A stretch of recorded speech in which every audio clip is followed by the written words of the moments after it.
Hi friends, welcome to my channel. ఈరోజు video చాలా ఎంటర్టైనింగ్గా ఉందండి. వీడియోని ఎక్కడ స్కిప్ చేయకుండా ఎండ్ వరకు చూసేయండి. ఇక కరుణ బాగీని అమర్ రూమ్లోకి తోస్తుండగా ఇక బాగీ ఇలా అంటూ ఉంటుంది, నువ్వు కూడా నాతో పాటు రూమ్లోకి రావే, నాకు కాస్త ధైర్యంగా ఉంటుంది అని అంటుండగా ఇక ఇలా అంటూ ఉంటుంది కరుణ, నువ్వేమైనా పిక్నిక్కి వెళ్తున్నావా? నీ ఎంబడి నేను రావడానికి సప్పుడు చేయకుండా పో అని తోస్తూ ఉంటుంది. ఇక ఒక్క అడుగు ముందుకు వేసి, అమ్మో నా వల్ల కాదు, ఆ రూమ్ డోర్ని చూస్తుంటేనే నాకేదో హర్రర్ ఫీలింగ్ వస్తుంది, నేను వెళ్ళను అని బాగి మొరాయిస్తూ ఉండగా కరుణ ఫోర్స్గా బాగీని రూమ్లోకి తోసేసి ఇక గడియ పెట్టేస్తుంది.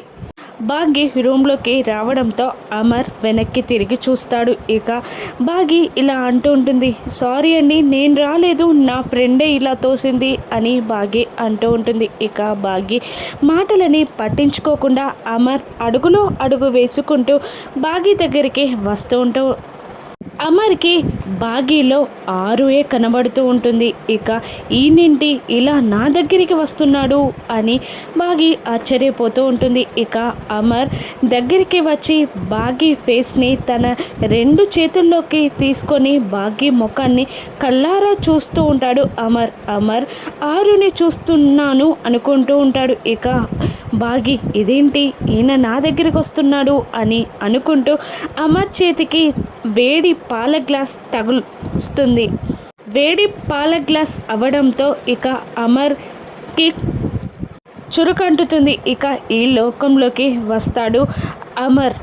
ఇక బాగీని చూస్తూ ఛీ నువ్వా అని అంటూ దూరం జరుగుతాడు. ఇంకా ఇలా అంటుంటాడు అమర్, అయినా నా భార్య నగలు సారీ నీకెవరిచ్చారు అని అమర్ కోపంగా అడుగుతుంటే ఇక బాగీ కూడా కోపంగానే నేనేం కావాలని అని అంటూ అమర్ ఫేస్ని చూస్తూ భయపడుతూ మళ్ళీ కాస్త గొంతును తగ్గించి, ఆంటీయే బలవంతంగా ఇచ్చారు, వేసుకోక తప్పలేదు అని అంటూ ఉంటుంది బాగీ. ఇక ఇలా నా భార్య నగలు సారీ ఇంకొకరు కట్టుకోవడం నాకు ఇష్టం లేదు అని అమర్ అనేస్తాడు.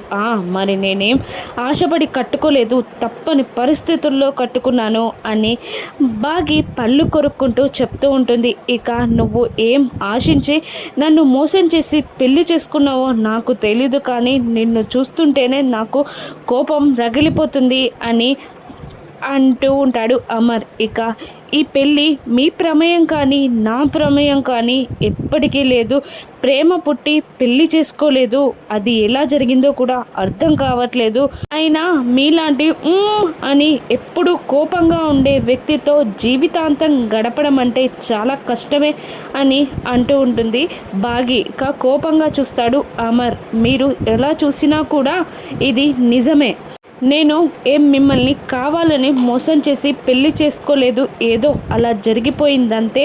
ఇక మీ తిట్ల పురాణం ఏదైనా ఉంటే రేపు పెట్టండి, ఈరోజు జరిగిన దానికి నా తల చాలా హీట్ ఎక్కిపోయింది, నేను పడుకోవాలి అని అంటూ ఇక బెడ్ దగ్గరికి వెళ్తుంది బాగి. ఎక్కడికి అని బాగిని అరుస్తూ ఉంటాడు అమర్.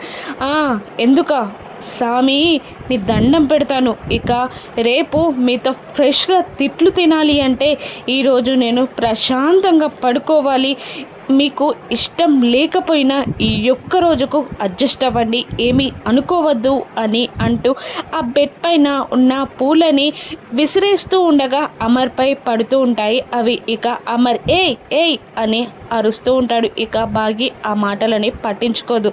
ఇక ఒక్క నిమిషం ఆగి ఏయ్ అని అరుస్తున్న అమర్ వైపు చూడగానే ఆ పూలన్నీ అమర్పై పడుతూ ఉంటాయి. ఇక ఇది నాకు ఇష్టం లేదు, మీకు ఇష్టం లేదు, మన ఇద్దరి కంఫర్ట్ కోసం చేస్తున్నానంతే అని బాగి అంటూ ఆ పూలని తోసేస్తూ ఉంటుంది. నీకేమైనా మెంటలా ఇలా చేస్తున్నావు అని అంటూ ఉంటాడు అమర్. ఇక మెంటల్ ఏం కాదు నాకు, అయినా నా కంఫర్ట్ నేను చూసుకోవాలి అని అంటూ ఆ బెడ్షీట్ పైనున్న పూలన్నీ కింద తోసేస్తుంది బాగి. ఇక ఎంచక్క దిండుపై తల పెట్టుకొని ఆరామ్స్గా పడుకుంటుంది బాగి. ఇక అమర్ అటు ఇటు తిరుగుతూ ఉంటాడు. ఇక బాగి మళ్ళీ లేచి మీకు నిద్ర పట్టకపోతే ఈ ఆఫ్లో మీరు సెట్ అవ్వచ్చు, మీరు పడుకోవచ్చు అని అంటూ మళ్ళీ పడుకున్నట్టు యాక్ట్ చేస్తూ ఉంటుంది బాగి.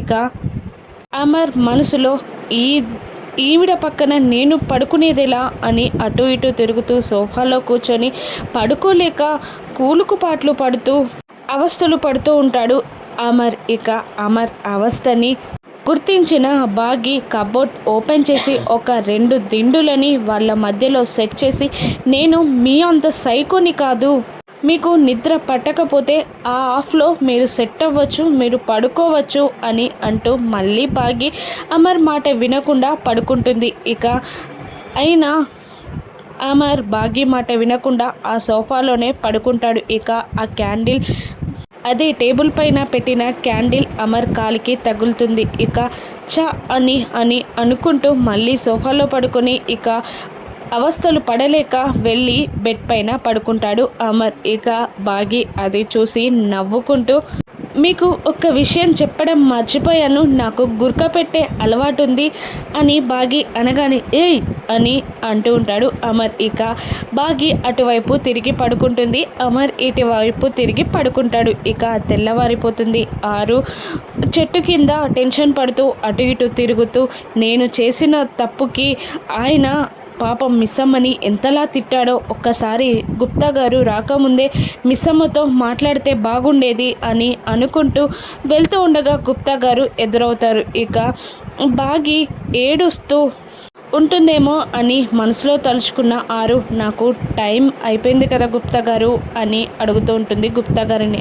అవును, పైకి వెళ్దాం అని గుప్తా గారు అంటుండగా, ఒక్కసారి మా వాళ్ళకి వీడ్కోలు పలికొస్తాను అని అంటూ ఉంటుంది ఆరు. ఇక నువ్వు ఇక్కడ ఉండడానికి ఏ ప్రయత్నం చేసినా వీలు పడదు, నా దగ్గర ఉంగరం ఉన్నంతసేపు అది నీకు సాధ్యం కాదు, నేను నిన్ను పైకి తీసుకెళ్ళిపోతాను అని గుప్తా గారు అంటుండగా, నేను ఇక్కడ ఉండడానికి కారణం కూడా లేదు, ఒక్కసారి మా వాళ్ళని కలిసి వచ్చేస్తాను అని ఆరు బ్రతిమిలాడుతూ ఉంటుంది. అలాగే వెళ్ళు, తొందరగా రా అని గుప్తా గారు అంటారు. ఇక ఆరు ఏడుస్తూనే పైకి పిల్లల దగ్గరికి వస్తుంది. ఇక పడుకుంటారు పిల్లలందరి నుదుటిపై ముద్దు పెడుతుంది. ఇక ఈ అమ్మ వెళ్ళిపోతుంది, ఇక మీరే జాగ్రత్తగా ఉండాలి, మిస్ అమ్మని అపార్థం చేసుకోకండి, మిస్ అమ్మ ఏ మోసం చేయలేదు, ఈ అమ్మ మీకోసం ఆలోచించి ఈ నిర్ణయం తీసుకుంది, మిస్ అమ్మపై మీరు కోపం పెంచుకోకండి, జాగ్రత్తగా ఉండండి అని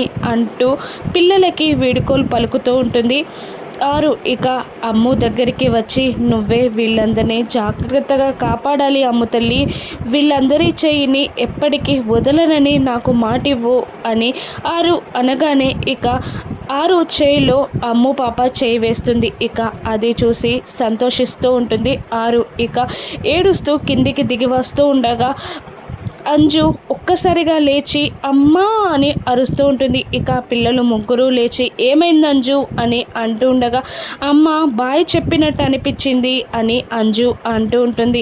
ఇక నీకేదో కల కన్నట్టున్నావు, ఇంకాసేపు పడుకో అని అమ్ము అంటూ ఉంటుంది. ఇదంతా గమనిస్తున్న ఆరు ఏడుస్తూ, బాయ్ వెళ్ళొస్తాను జాగ్రత్త, ఇక అమ్మ పైకి వెళ్ళిపోతుంది అని అంటూ ఉంటుంది. ఇక పిల్లలు మళ్ళీ పడుకుంటారు. ఇక ఆరు కిందికి దిగి వస్తూ ఇక వాళ్ళ అత్త మామయ్యలని చూస్తుంది. ఇక రూమ్లోకి వచ్చి మామయ్య కాళ్ళ దగ్గర దండం పెట్టి అత్తయ్య కాళ్ళకి దండం పెడుతూ ఉంటుంది.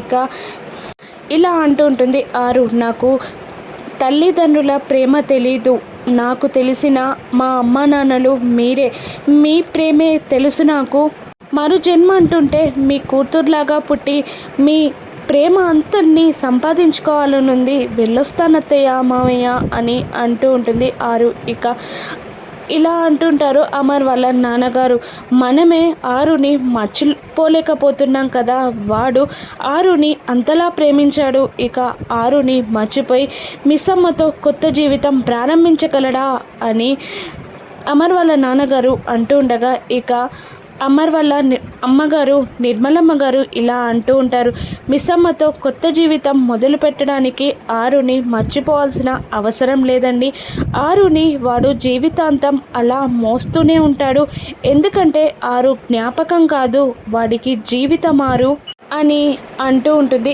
అమర్ వాళ్ళ అమ్మగారు. ఇక ఆరు, నేను మీ అందరి ప్రేమని మూటగట్టుకొని 100 ఏళ్లకు సరిపడే జ్ఞాపకాలను మూట కట్టుకొని వెళ్ళిపోతున్నాను.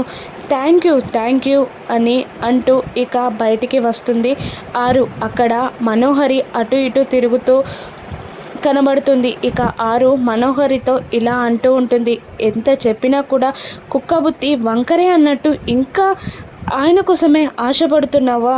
ఇక ఆయన్ని మర్చిపోవే, మంచి సంబంధం చూసి పెళ్లి చేసుకో. నువ్వు మంచిగా ఉండాలని కోరుకోవడం తప్ప నేనేం చేయలేను. నువ్వు మంచి వ్యక్తిని చూసి పెళ్లి చేసుకొని సెటిల్ అవ్వే అని ఆరు మనోహరితో అంటూ ఉండగా సడన్గా పైన బాగి రూమ్ డోర్ ఓపెన్ చేస్తుంది. ఇక మనోహరి కంగారు పడుతూ పైకి వెళ్తూ ఉంటుంది. ఇక మనోహరిని చూసిన బాగి సడన్గా రూమ్ డోర్ క్లోజ్ చేస్తుంది. అమ్మ మనోహరి, మా ఇద్దరు ఎలా ఉన్నారో చూడాలని ఇక్కడిక్కడే తిరుగుతున్నావా? ఇప్పుడు చూడు నిన్నెలా ఉడికిచ్చి చంపేస్తాను అని బాగి అనుకుంటూ ఉంటుంది. ఇక ఆరు విండోలో నుంచి బాగిని చూస్తూ ఉంటుంది. ఇక బాగి తన పూలదండని నలుపుకుంటూ, ఇక శారీని నలుపుకుంటూ బొట్టు చెదిరేలా చేసి తనకి అమర్కి ఫస్ట్ నైట్ జరిగింది అని నమ్మేలా తన అవతారాన్ని చేంజ్ చేసుకొని ట్రై చేస్తూ ఉంటుంది బాగి. ఏంటి మిస్ అమ్మ, ఎందుకు ఇలా చేస్తున్నావు అని విండోలో నుండి చూసిన ఆరు అడుగుతూ ఉంటుంది. ఇక బాగి ముసిముసి నవ్వులు నవ్వుతూ బయటికి వస్తుంది. ఇక బాగిని చూసి మనోహరి షాక్ అయిపోతుంది. ఏంటి నీ అవతారం అని అంటూ ఉంటుంది బాగిని మనోహరి. ఇక బాగి నవ్వుతూ ఉంటుంది. ఇక బాగితో ఆరు మాట్లాడుతుందా, ఆరు ఆత్మని గుప్తా గారు పైకి తీసుకెళ్తారా, ఏ విధంగా ఆరు మళ్ళీ కిందికి దిగిరానుందా రాను ఎపిసోడ్స్లో చూద్దాం. Thank you for watching.